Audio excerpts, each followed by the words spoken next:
नमस्कार। News times network के कार्यक्रम समाचार चक्र में आपका स्वागत है। मैं हूं सर्वेश कुमार सिंह। समाचार चक्र में चर्चा करेंगे विशेष खबरों की और देखेंगे आज के समाचार पत्रों के संपादकीय किन विषयों पर संपादकीय टिप्पणी की है। सबसे पहले समाचार विश्लेषण। समाचार विश्लेषण में आज उन खबरों की चर्चा करेंगे जो चर्चा में हैं और बहुत प्रमुख खबरें हैं। सबसे प्रमुख खबर है एक गोधरा कांड से जुड़ी हुई। फरवरी 2002 में गोधरा में एक जघन्य कांड हुआ था। कार सेवकों से भरी ट्रेन की 2 बोगियां गोधरा में 27 फरवरी 2002 को जला दी गई थी। आपराधिक तत्वों ने, जिहादियों ने, उन्मादियों ने कार सेवकों को उस समय जलाया था जब ये कार सेवक अयोध्या से लौट रहे थे। ये ट्रेन अयोध्या से गुजरात जा रही थी। गोधरा स्टेशन पर ट्रेन रुकी थी। उसी समय पेट्रोल डालकर उसकी कई बोगियां, विशेष रूप से 3 बोगियां पूरी तरह से फूंक दी गई थी। इसमें 59 कार सेवकों की जिंदा जलकर मृत्यु हुई थी। इन लोगों को जान गंवानी पड़ी थी। ये मामला बहुत चर्चित हुआ। देश दुनिया में इससे तहलका मच गया। बहुत आक्रोश था समाज में। अपराधियों की गिरफ्तारी हुई।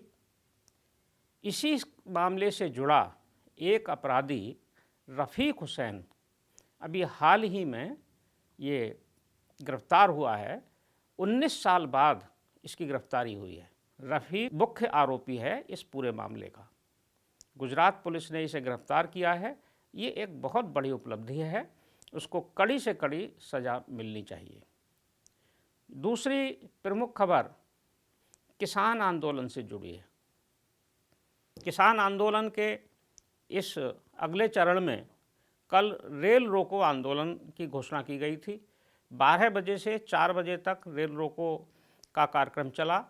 किसानों ने, अच्छी बात है कि यह कार्यक्रम पूरी तरह शांतिपूर्ण ढंग से संपन्न हुआ। हालांकि इस रेल रोको आंदोलन की घोषणा राष्ट्रव्यापी आंदोलन के रूप में हुई थी, लेकिन पूरे राष्ट्र में इसका कोई प्रभाव नहीं था। सिर्फ पंजाब और हरियाणा में ट्रेनें रोकी गई। पश्चिमी उत्तर प्रदेश के कुछ हिस्सों में भी ट्रेनें रोकी गईं। इतना ही प्रभाव इसका सीमित रहा दिल्ली के आसपास के क्षेत्रों में, लेकिन पूरी तरह से शांतिपूर्ण आंदोलन था। अच्छी बात है, आंदोलन हो। लोकतंत्र में आंदोलन करना का अधिकार है, मौलिक अधिकार में शामिल है विरोध करना। तो ये शांतिपूर्ण संपन्न हुआ। ये एक किसानों के ने इसको शांति के साथ संपन्न कराया और नेताओं ने, ये उसके लिए उनको देश की तरफ से बहुत बहुत धन्यवाद भी है कि किसी तरह की कोई घटना इस आंदोलन के दौरान घटित नहीं हुई। इसी आंदोलन से जुड़ी एक खबर और है जिस पर चर्चा किया जाना जरूरी है। ये खबर है किसान नेता और भारतीय किसान यूनियन के राष्ट्रीय प्रवक्ता राकेश टिकैत का वो बयान, जिसमें उन्होंने कहा है कि सरकार किसी गलतफहमी में ना रहे। हम लोग 2 महीने में सरकार मान रही है कि वापस लौट जाएंगे, हम वापस नहीं लौटेंगे। सरकार का मानना है कि फसल कटाई के लिए किसान घर वापस लौट जाएंगे। तो उन्होंने कहा कि हम वापस नहीं लौटेंगे, अपनी खड़ी फसल में आग लगा देंगे।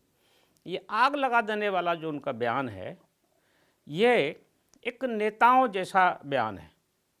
कोई किसान अपनी फसल में आग लगा देगा? पूरे साल 6 महीना एक फसल के लिए कम से कम किसान को दिन रात, गर्मी, सर्दी, जाड़ा, बरसात में काम करना होता है खेत में। वो अपने परिश्रम से, श्रम से, और पूरा परिवार उसके लिए जुटता है, उसमें वो आग लगा देगा। ये बहुत समझ से परे है। ये एक छोटा स्टंट तो हो सकता है, लोकप्रियता पाने की बात तो हो सकती है, लेकिन किसान आग लगाएगा फसल में, ये बात समझ से परे है और ऐसा बयान उनको नहीं देना चाहिए था। ये ठीक है, आप अपनी बात कहिए, किसी भी तरह से कहिए, लेकिन किसान अगर फसलों को आग लगाएंगे तो वो किसानों की क्षति नहीं है, वो राष्ट्र की क्षति है। जो अन्न उपजाते हैं और जो अन्न पैदा होता है उससे देश दुनिया का पेट भरता है।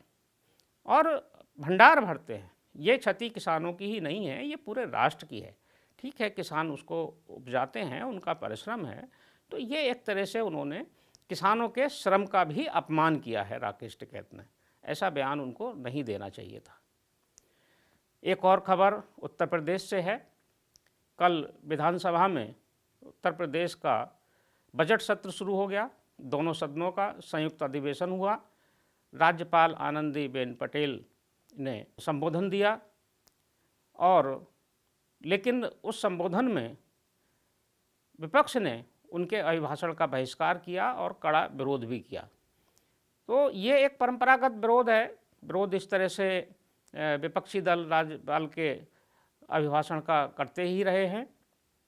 और लेकिन इसके अलावा जो बाहर उन्होंने प्रदर्शन किए, जिस तरह से समाजवादी पार्टी ने प्रदर्शन किया, ट्रैक्टर लेकर विधानसभा के गेट पर पहुंच गए, और ये सब भी प्रदर्शन करना तो ठीक है, लेकिन इस तरह से विधानसभा के गेट पर पहुंच जाना, अंदर घुसने की कोशिश करना विरोध करते हुए, ये उचित नहीं है।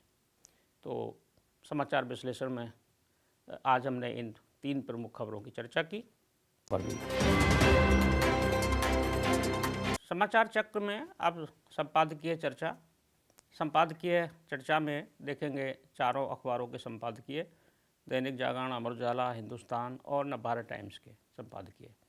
चारों समाचार पत्रों ने अलग अलग विषयों पर संपादकीय दिए। सबसे पहले देखते हैं दैनिक जागरण का संपादकीय। दैनिक जागरण ने संपादकीय लिखा है, देश विरोधी एजेंडे के मोहरे। दैनिक जागरण लिखता है, इस पर हैरानी नहीं कि बहुचर्चित टूल किट मामले की जांच जैसे जैसे आगे बढ़ रही है, वैसे वैसे साजिश की परतें सामने आ रही हैं। कनाडा में बैठे खालिस्तानियों ने जिस आसानी के साथ कर्नाटक की दिशा रवि और महाराष्ट्र की निकिता एवं शांतनु को अपने साथ मिला लिया, उससे यही संकेत मिलता है कि ये तथाकथित पर्यावरण हितैषी ऐसी गतिविधियों में पहले से लिप्त रहे होंगे। आखिर इन्होंने बिना कुछ सोचे समझे उनकी साजिश में शामिल होना क्यों स्वीकार कर लिया? क्या कोई इतना अज्ञानी हो सकता है कि चाय और योग के देश वाली भारत की छवि नष्ट करने के अभियान का मकसद न समझ पाए? ये दैनिक जागरण का संपादकीय। अब अमर उजाला देखते हैं। अमर उजाला का संपादकीय है, पंजाब का संदेश। अमर उजाला लिखता है, 3 कृषि कानूनों के विरोध में चल रहे किसान आंदोलन के बीच पंजाब के नगर निकाय चुनावों में कांग्रेस को मिली एक तरफा जीत और अकाली दल सहित विपक्षी दलों को मिली करारी पराजय के राजनीतिक निहितार्थ एकदम स्पष्ट हैं। कांग्रेस ने 8 में से 7 नगर निगमों और 109 नगर पालिका तथा परिषदों में से अधिकांश में बहुमत हासिल कर शानदार प्रदर्शन किया है। जिसका श्रेय किसी को जाता है तो वह है कैप्टन अमरिंदर सिंह। ये अमर उजाला का संपादकीय। अब हिंदुस्तान देखते हैं। हिंदुस्तान ने लिखा है, रेल ना रुके।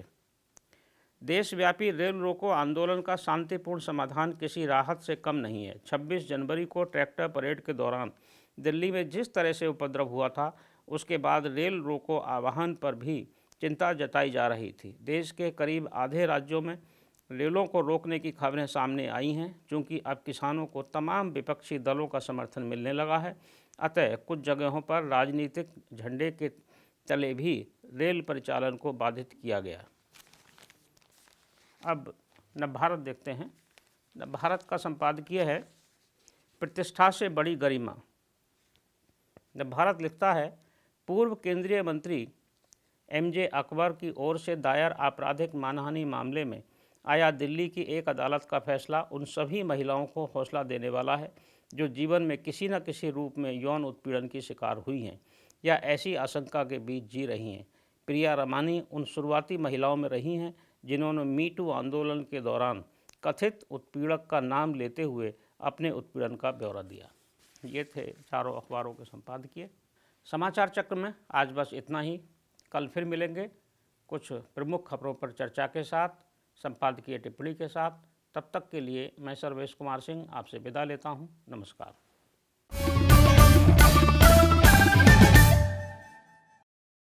सब्सक्राइब करें हमारे YouTube चैनल को और हर अपडेट पाने के लिए बेल आइकन को दबाएं।